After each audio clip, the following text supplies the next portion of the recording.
सुनो, ये आवाज किसने सुनी? सीता जी ने।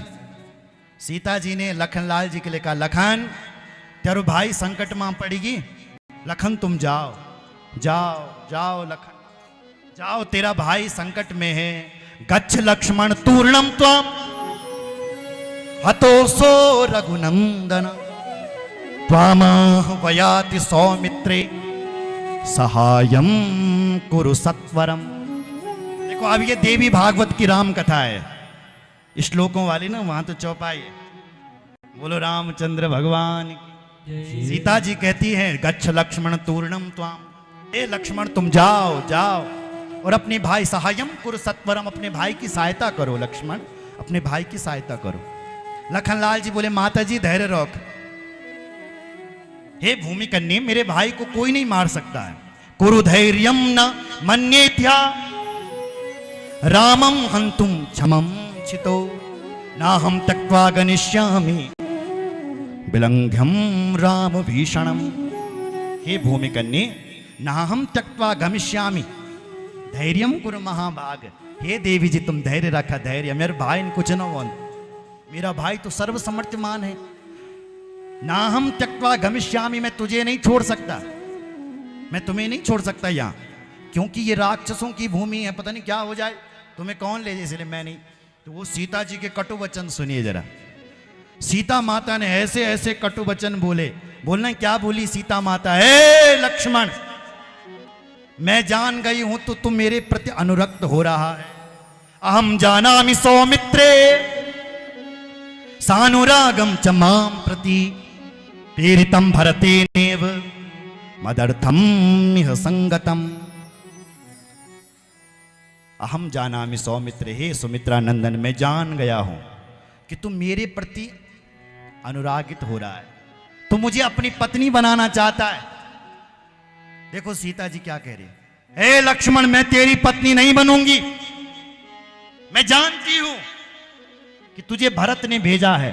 पहले तुमने अपना भाई मेरो राम घर से निकाला और अब उस भरत ने तुझे साथ में भेज रखा है, क्योंकि जंगल से मरवाने के लिए, मेरे राम को मरवाने के लिए तुमने भरत को, ये तू आ रखा, भरत ने तुझे भेज रखा है।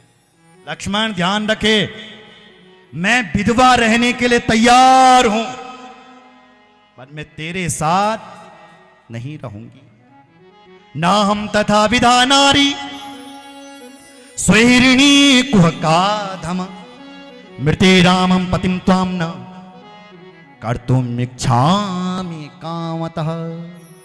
ना हम विधा, ना हम तथा विधा नारी, मैं ऐसी अवध नारी नहीं हूं कि मैं तुझे अपना पति बना, मैं स्वेच्छारिणी नहीं हूं कि मैं तुझे अपना पति, भले ही मेरे राम मर गए, सुनो जरा, पर मैं तुझे अपना पति नहीं बनाऊंगी। बिना तीन न जीवामी विदुरा दुखिता वृषम, मैं राम के बिना जीवित नहीं रह पाऊंगी। गच्छम वा तिष्ठ सौमित्रे न जाने हम तवाप्सितम क्वागतम तीत्र सौहृदम ज्येष्ठे धर्मरते किला। हे सुमित्रा नंदन, तुम रहो चाहे जाओ, पर तू इतना समझ ले कि मैं तेरी पत्नी बनने के लिए तैयार नहीं हूं। महाराज जब सीता जी ने इतने कटु वचन बोले तो लखनलाल जी नहीं जाना चाहते थे, फिर भी लखनलाल जी ने सीता को वहीं पर छोड़ दिया जब ये बोला, और वहां से लखनलाल जी निकल गए, चले गए।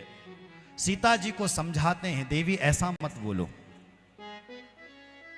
क्यों आप ऐसा कर रही हो? लेकिन जब नहीं मानी सीता जी, तो सीता जी को वहीं पर छोड़ करके भगवान राम, ये लखनलाल जी वहां से निकल गए। और जैसे लखनलाल जी निकले, आप जानते हैं माताओं सज्जनों, रावण आया और माता सीता का हरण करके ले गया। सीता जी चिल्लाने लगी, जब कुछ नहीं मिला तो कुछ आभूषण अपने हाथ के नीचे फेंक दिए और रावण माता सीता को उठा करके ले गया। अब जैसे ही लखनलाल जी राम जी के पास पहुंचे तो राम जी दुखी हो गए। राम जी ने कहा, लखन तू क्यों आया? पूरी कहानी सुनाई। भैया मुझे माँ ने भेजा है, भाभी ने भेजा है। भगवान राम ने कहा तेरी भाभी यदि अकेली है तो वो आश्रम में नहीं होगी, क्योंकि ये निशाचरों की नगरी है। जब राम जी आश्रम में आए अपने कुटिया पर तो वहां सीता जी नहीं थी। चारों तरफ भगवान राम रोते फिरते हैं, हे खग मृग, हे मधुश्रेणी, हे जंगल के खग मृगों तुम बताओ, क्या तुमने कहीं हमारी सीता को देखा है? रोने लगे राम। रोते रोते उनको एक जटायु मिला। राम जी ने उससे पूछा तेरी दशा ये किसने की है? तो जटायु ने कहा मेरी दशा ये दशानन ने की है। कीन दशानन याद, ये मेरी दशा जटायु कहता दशानन ने की है, और वो तुम्हारी पत्नी को दक्षिण दिशा की ओर ले गया राम जी, इसलिए तुम दक्षिण दिशा की ओर जाए। राम जी आगे आगे जाते हैं। पहुंचते पहुंचते भगवान राम सबरी की कुटिया में पहुंचते हैं। सबरी के बेर खाते हैं। सबरी से पूछते हैं माता जी अब हमें कहाँ जाना है? सबरी कहती हैं हे राम अब तुम यहाँ से आगे जाओ और आगे ऋषिमुख पर्वत आएगा, वहां पर सुग्रीव रहता है, वो तुम्हारी सहायता करेगा। भगवान राम ऋषिमुख पर्वत पर जाते हैं। सुग्रीव ऊंचे पहाड़ पर बैठा हुआ है। सुग्रीव जी के साथ हनुमान जी भी रहते हैं। हनुमान जी कहां से आए? हनुमान जी को भगवान सूर्य ने भेजा कि तुम जाओ और सुग्रीव की रक्षा करो। सुग्रीव सूर्य भगवान का अंश है। हनुमान सुग्रीव जी के, ये हनुमान जी के गुरु जी हैं भगवान सूर्य, इसलिए सूर्य भगवान की आज्ञा लेकर हनुमान जी सुग्रीव के साथ रहते हैं। जैसे सुग्रीव ने देखा कोई राजकुमार आ रहा है तो हनुमान जी को भेजा, हनुमान जी तुम जाओ और पता लगाओ कि ये दो राजकुमार कौन है। देखो हनुमान जी यहां मेरा भाई तो आ नहीं सकता है, यहां सांप बस आवत नहीं, कहीं ऐसा तो नहीं हो गया कि मेरे भाई ने मुझे मरवाने के लिए दो राजकुमार भेज दिए, इसलिए हे हनुमान जी जाओ ना तुम। तब हनुमान जी जाते हैं, राम जी से मिलते हैं। कहानी तो बहुत लंबी है। ब्राह्मण का रूप बनाते हैं, कहते हैं को तुम श्यामल गौर शरीरा, तुम श्याम शरीर वाले गौर शरीर वाले कौन हैं? राम जी अपना परिचय देते हैं। फिर राम जी को ऋषिमुख पर्वत पर ले आते हैं, सुग्रीव जी से मित्रता करवाते हैं। भगवान सुग्रीव को राजा बना देते हैं और सुग्रीव राजा बन जाता है माताओं से। भगवान राम वर्षा ऋतु में सौण और भादों के महीने भगवान राम ऋषिमुख पर्वत पर रहे। एक दिन भगवान राम रो रहे थे जोर जोर से कि देखो देखो लक्ष्मण मेरी भी किस्मत देखा तुम। गतम राजम वने वासो मृतस्ता तो हता प्रिय पीड़यन माम सदुष्टात्मा देवाग्रे किम करिष्यति। हे भैया लक्ष्मण देखो छोटे भाई के पास कह रहे हैं, बोला दिखान मेरी किस्मत देख तू, और मेरी किस्मत देखी तो भी कष्ट पहुंच रही। गतम राज्यम मैंने राजत है बनोड़ लगे, बोला और देख यहां वनवास मिल गया। वनवास मिला सो मिला, पिताजी की और मौत हो गई। मृतस्तात, तात मतलब पिता, पिताजी की और मौत हो गई। पहले तो वनवास फिर पिताजी की मौत, और पिताजी की मौत हुई सो हुई, पत्नी को भी कोई उठा करके ले गया। कितना बड़ा दुख है भैया, अब हम क्या करें क्या करें। हे भैया मेरे पास सहायता के लिए कोई नहीं है, केवल तू है लक्ष्मण, और तू ही मेरी सहायता कर रहा है बस, छोटे भाई के अलावा और कौन है मेरे साथ। भगवान लक्ष्मण कहते हैं भैया धैर्य रखो, धैर्यम कुरु महाबाहो त्यक्त्वा कातरतामिह आनयिष्यामि वैदेही हत्वा तम राक्षसाधमम्। हे भैया धैर्यम कुरु महाबाहो, हे बड़े भाई धैर्य रखा, धैर्य धैर्य त्यक्तम कातरतामिह, ये कायरों वाली बुद्धि छोड़ो, आप तो महान हो और आप मुझे आज्ञा दे दें तो मैं अकेले उस रावण को मार सकता हूं, और तुम अगर मैं नहीं मार सका तुम भी नहीं मार सका तो हम भरत को बुला देंगे ना, भरत भी तो अपना भाई है जो अयोध्या का राजा है। ससैन्यम भरतम वापी समाहूय सहानुजम, हम अपने छोटे बड़े भाई भरत को बुला देंगे, अपने अनुज को बुला लेंगे, तुम धैर्य रखो। और अगर फिर भी वो रावण नहीं मरा तो हम अपने ससुर जी को बुला देंगे। ससुर जी कब काम आएंगे? जनक जी को बुलाएंगे ना। देखो सुनो जरा, जनकम वासमानीया सहायम रघुनंदन अनिश्यामी दुराचारम रावणम सुरकंटकम। उस रावण को मारने के लिए हम जनक जी को बुला देंगे। ऐसी बात चल रही थी महाराज जी। इतने में क्या हुआ कि देवर्षि नारद जी आ गए वीणा बजाते हुए। बोलो नारद भगवान की। नारदो देव दर्शन। नारद जी का दर्शन हो जाए तो समझ लेना कि अब काम बनने वाला है। नारद जी आ गए, दोनों भाई रो रहे थे, आंसू पोंछ दिए और नारद जी का भगवान ने स्वागत किया। आज गाम तदा कासान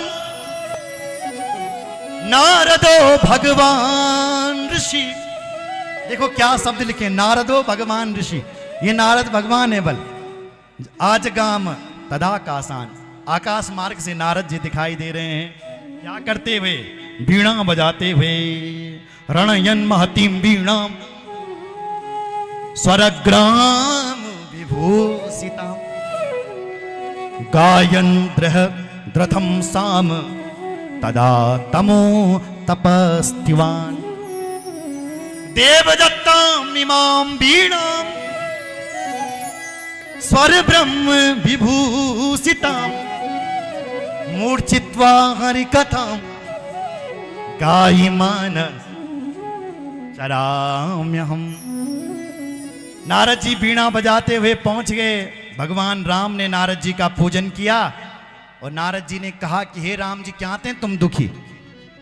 भगवान राम ने कहा पत्नी को चुरा करके ले गया इसलिए दुखी हूं। तो नारद जी बोले हे राघव, राम जी आप सुना जरा, राम कथा सुनो, सुन लो थोड़ा, बैठ जाओ। बोलो रामचंद्र भगवान की। नारद जी कहते हैं हे राम जी दुखी मत हो, तुम्हारी जो पत्नी है ना सीता, वो कोई साधारण नहीं है। बोल कौन है वो? बोले वो एक ऋषि की बेटी है पूर्व जन्म की, और उसका नाम वेदवती है।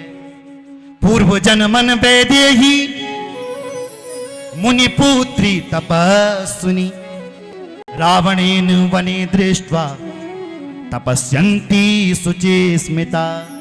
हे राम जी तुम्हारी जो पत्नी है ये एक ऋषि की बेटी थी, इसका नाम था वेदवती। वेदवती क्यों नाम था? क्योंकि जब ये पैदा हुई थी बल ना वेदवती, इसके मुख से वेद के मंत्र निकल रहे थे, इसलिए इनके पिताजी ने इनका नाम वेदवती रख दिया। वेदवती जब बड़ी हुई तो तपस्या करने के लिए निकली। तपस्या करने के लिए जंगल में गई और एक वटवृक्ष के नीचे तप करने लगी। तपस्या से इतनी तपस्या की कि उसका शरीर स्वर्ण जैसे चमकने लग गया। कहीं से रावण गुजर रहा था, सुनो जरा। रावण ने देखा ओहो कहीं सोना, क्योंकि सोना स्वर्ण से उसको बहुत प्यार था, सोना चमक रहा तो दौड़ा दौड़ा गया। वहां सोना तो नहीं था, एक स्वर्ण जैसी स्त्री थी। उस देवी को हिलाया डुलाया, कुछ आवाज लगाई लेकिन कुछ आवाज नहीं आई। तो रावण ऐसा था जो उसको पसंद आ जाती थी सब लंका ले जाता था।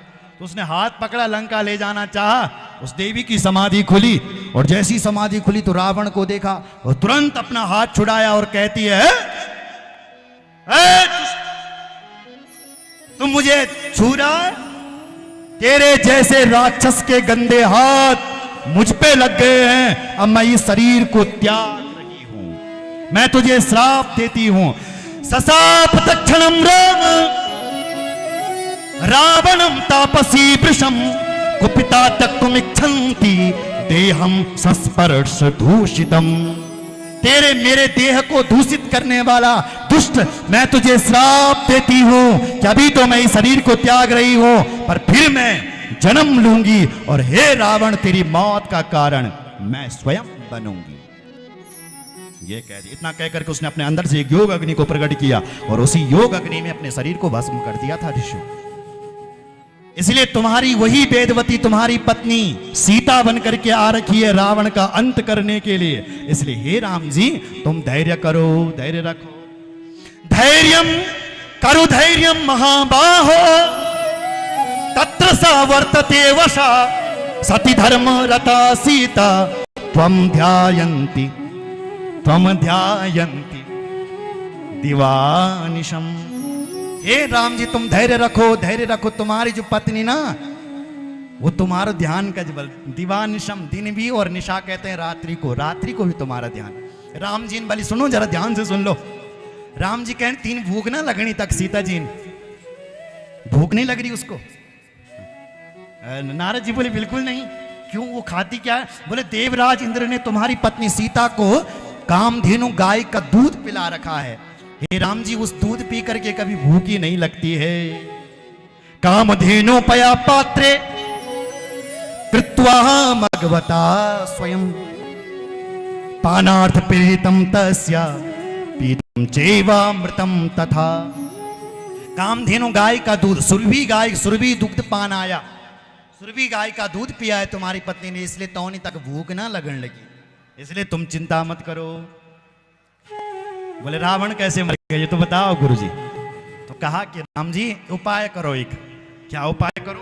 बोले मैं उपाय बता रहा हूं कि तुम भगवती का नवरात्रों का व्रत करो। देखो अब सौन और भादों जाने वाला आसूज का मैं नौंद, अब नौंद तुम आसूजा का नवरात्र करा, भगवती के नवरात्रे करो। उपायम कथयाम्यद्य तस्य नासाय राघव व्रतम कुरुस्व श्रद्धावा नासुने मासी साम्रतम। तुम व्रत करो भगवती का 9 दिनों का नवरात्रों का व्रत करो, तुम उस व्रत के प्रताप से अपनी सीता को प्राप्त करोगे और रावण का वध करोगे। जाओ। बोले देवी का प्रभाव क्या है? पूरा प्रभाव बता दिया। तो राम जी ने कहा यक बन मां मेरे आचार्य को बनल, मैं तो बनवास हुई, मैं तो बन आई। नारद जी ने कहा चिंता न कर राम जी, मैं तेरे आचार्य बन दो, मैं आचार्य बनूंगा, मैं तुम्हारा अनुष्ठान करूं, व्रत करो। क्या था महाराज? नारद जी आचार्य बन गए और अनुष्ठान होने लग गया। आचार्यो हम भविष्यामि अमन्यस्मिन् महीमते देव कार्यार्थ विनाशार्थम मुत्साहम प्रकरोम्यहम। देवऋषि जी आचार्य बन गए और अनुष्ठान होने लग गया है। भगवान राम ने 9 दिनों का व्रत किया और एक अनुष्ठान किया, और अष्टमी के दिन सुन लो वो भगवती अंबर आकाश में राम जी के सामने अष्टभुजा बन करके प्रकट हो गई। बोलो जगदम्बा मैया ये कैसी प्रकट हुई जरा सुन भी लो। सिंहारूढ़ो तदो तत्र दर्शनम प्रीति पूजिता गिरिशृंगे स्थितो वाच राघवम सानुजम गिरा। वो भगवती अंबर आकाश में प्रकट हो गई, राम जी से कहती है हे राम जी वरदान मांगो, क्या चाहिए क्या चाहिए? माता के शब्द सुनिए, बगमुंडी मां के क्या कह रही है माता। राम राम महाबाहो तुष्टास्म्याद्या व्रतेन ते, तुष्टास्म्याद्या व्रतेन ते। हे राम जी मैं तुम्हारे इस व्रत से प्रसन्न हूं, वरदान मांगो। भगवान ने कहा मां आप तो सब कुछ जानती हो, मैं क्या मुझे क्या चाहिए? मैं दुखी हूं, मेरी पत्नी को कोई चुरा करके ले गया और रावण ले गया, कैसे मैं उसके साथ लड़ूं? तो भगवती ने कहा जाओ मेरी कृपा से अब तुम उस रावण को मारोगे और तुम्हारी सीता तुम्हें प्राप्त होगी और फिर तुम अयोध्या के राजा बनोगे। जाओ। हत्वाथ रावणम पापम, भगवती बोली कुरु राजम यथा सुखम 11 सहस्राणि वर्षाणि पृथ्वी तले। हत्वाथ रावणम पापम, रावण को तुम मारोगे और उसके बाद तुम घर आओगे। कुरु राज्यम यथा सुखम, अपनी पत्नी को प्राप्त करके तुम अयोध्या के राजा बनोगे। और 11 सहस्त्राणी 11,000 वर्ष, 11 सहस्त्राणी मतलब 1000 सहस्त्राणी, 11,000 वर्ष तक तुम राज्य करोगे। फिर तुम पृथ्वी को छोड़ करके अपने दिव्य साकेत धाम में जाओगे। बोलो भक्त वत्सल भगवान की। श्री वेद व्यास जी कहते हैं यह शृणोति नरो भक्त्या देव्याः चरितमुत्तमम् या भुक्ता विपुलान भोगान प्राप्नोति परमं पदम। जो इस भगवती के इस पावन चरित्र को, राम कथा को सुनता है बोल ना, भगवती बगमुंडी उसके ऊपर बहुत बड़ी प्रसन्न होती है माता, और माता बोलते हैं पर बहुत बड़ी कृपा कर दी। ये राम कथा है देवी भागवत की माताओं सज्जनों। अब इसके बाद कृष्ण कथा है। भगवान कृष्ण का जन्मोत्सव भी मनेगा और आगे कृष्ण कथा भी गाएंगे। तो आइए थोड़ा माता का ध्यान करें और फिर जा करके कृष्ण कथा में प्रवेश करेंगे। बोलो जगदम्बा मात की जय। और बैठे रहे, बड़े भाग्य से तुम आया, भगमुंडी माँ की कृपा भई, आसमान साफ हुई, तुम्हारो दर्शन भई, बहुत अच्छो लगनो आपका दर्शन करीते, भक्तों के दर्शन। बोलो रामचंद्र भगवान जय। भगमुंडी मात की हर हर महा